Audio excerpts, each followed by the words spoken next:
Hey guys, welcome to the Liberal Hive Mind, a channel solely focused on exposing the abundant hypocrisy of the left. You know, they're all talking about political violence, they're all condemning political violence, and of course at the same time they're attacking conservatives for using this situation to attack the left or attack journalists. Do they not realize the obvious glaring issue? Well, where does that issue lie exactly? It lies in the backdrop, because as these Democrats and Democrat talking heads are saying all this nonsense, the actual core of their political party, well, they're continuing the violent rhetoric tirade. Kinda hard to make the argument that violent left-wing rhetoric doesn't actually exist. What incitement to violence? When literally everybody behind you is calling for violence or glorifying violence. And so let's put that into perspective. Let's continue to shine the light on who these people truly are. We've got some stuff to get into, so let's roll the tape. Alright folks, so we're starting off with a Biden campaign surrogate. As we've been covering over the last couple of weeks, Joe Biden is incapable of campaigning by himself,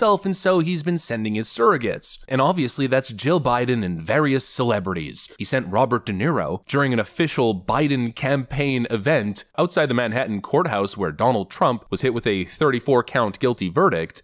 Under Trump, this kind of government will perish from the earth. I don't mean to scare you. No, wait, maybe I do mean to scare you. If Trump returns to the White House, you can kiss these freedoms goodbye that we all take for granted. And elections, forget about it. That's over. That's done.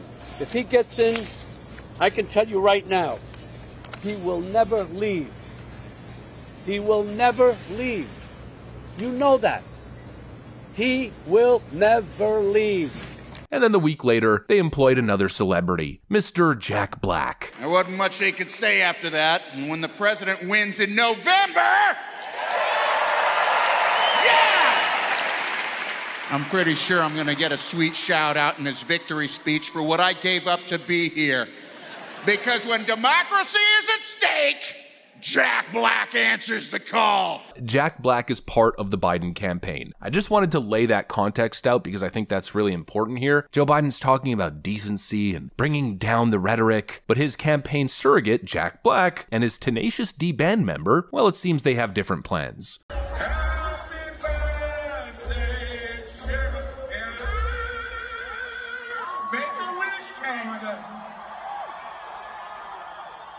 Don't miss Trump next time. Joe Biden's talking about decency, and his supporters and even his directly connected campaigners are openly calling for violence. And that's a really important thing, because Democrats keep pretending like this is a both sides issue. All the talking heads are trying to make that point. George Stephanopoulos just said this. You are going to hear conspiracy theories going forward.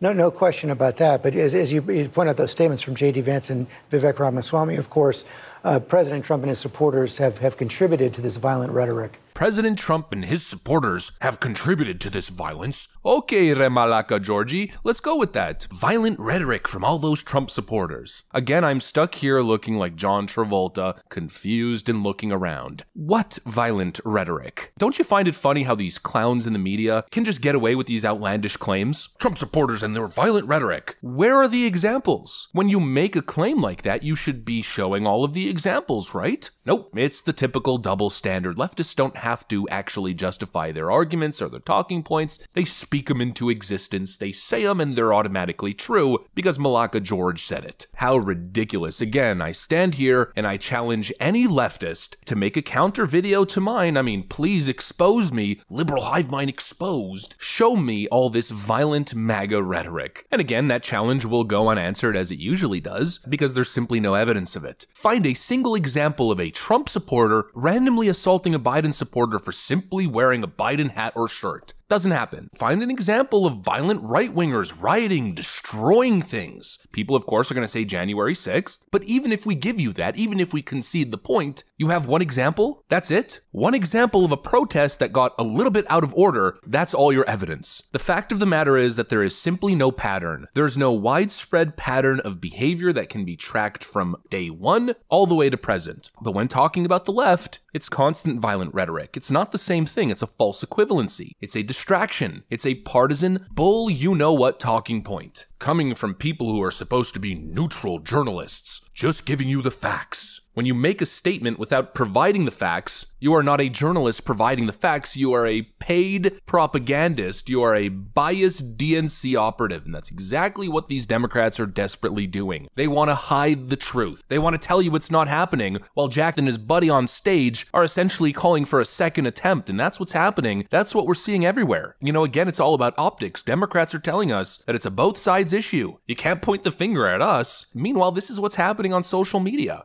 Well, it's a shame the person missed. But you had one job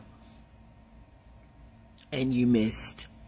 How the did you miss? I hope your parents are super disappointed in you. I went through all of that trouble. I wouldn't miss. I would finish the job. We're not even sending our best to assassinate. Because what the hell was that? Lee Harvey Oswald would never. Today was like this close to being the best day ever. There was an attempt made. So close. It's so ridiculous. You know, it almost feels as if we caught them red-handed in the act. They're stealing the candy bar and they're simply throwing it in the distance and saying, "What do you mean? I didn't take a candy bar." But we can clearly see all kinds of candy popping out of their back pockets. We see it. It's there. What do you mean it's not happening? It never happened and actually it's us. What kind of ridiculous argument is that? And the funny thing is that leftoids are pretending as if they have deniability. You know, well, you can't extrapolate that our rhetoric led to this. It's not like we called for it outright. We just called him a fascist and a threat to democracy 24/7, 365, 8 years straight. You can't possibly make that leap. And to a certain extent, yeah, that's kind of true. But also at the same time, the threats haven't only been implicit, they've also been explicit. We remember back in 2016, all the things that were said. We remember Kathy Griffin, Snoop Dogg, Madonna, and the rest of these celebrities issuing straight up threats of violence. We've seen the influencers, the staffers do the same thing. I mean, for Pete's sakes, how many Democrat staffers have lost their jobs because they said something truly vile or violent targeting Trump supporters or the former president himself? So many, countless amount of times. In fact, it happened just yesterday to one of Benny Thompson's staffers. And again, find a single example of a right-winger or a Republican staffer engaging in the same kind of behavior. I don't think you'll be able to find it. You might be able to find an example, but we're not talking about one isolated incident. We're talking about a long trend. Democrats have explicitly called for violence. In fact, they've explicitly called for the assassination of Donald Trump, whether it's top politicians.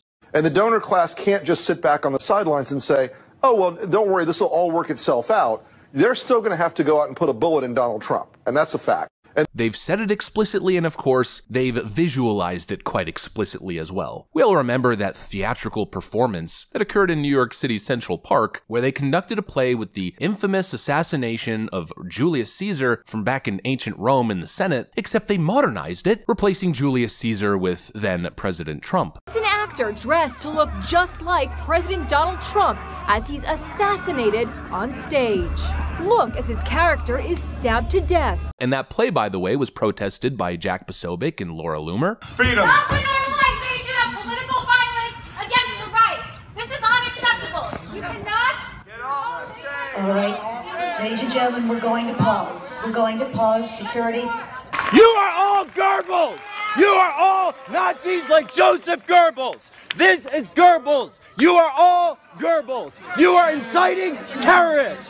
The blood of Steve Scalise is on your hands! The blood of Steve Scalise is on your hands! Goebbels would be proud! Again, right-wingers on the right side of history, saying this is horrible. This is a clear call to violence. This is a ratcheting up of extremist rhetoric. This is unacceptable. And what ended up happening? They got carried off stage and booed. They're the crazy people, right? They're the nutcases. Again, the same thing I always say in all these videos. Give me a frickin' break. The facts here are clear. And if the left had the facts to be making this both sides argument, well then George Stephanopoulos would have likely presented them. But obviously they can't, because the truth is, the left has become increasingly violent and extreme over the years. The Democrat establishment and the media has denied this. They pretend as if it isn't true. They have not done the requisite work required to counter the extremism in their own party, and now they're desperately trying to rewrite history. But we won't forget, it's fresh in our minds. We know exactly what you guys have been saying for the last 8 years, and obviously it's a major factor contributing to the increase of extremism and domestic terrorism, specifically that we've seen coming from the left as of late. We've seen violent riots, homicides, assassination attempts, mass shootings. We've seen it all, so spare me the BS.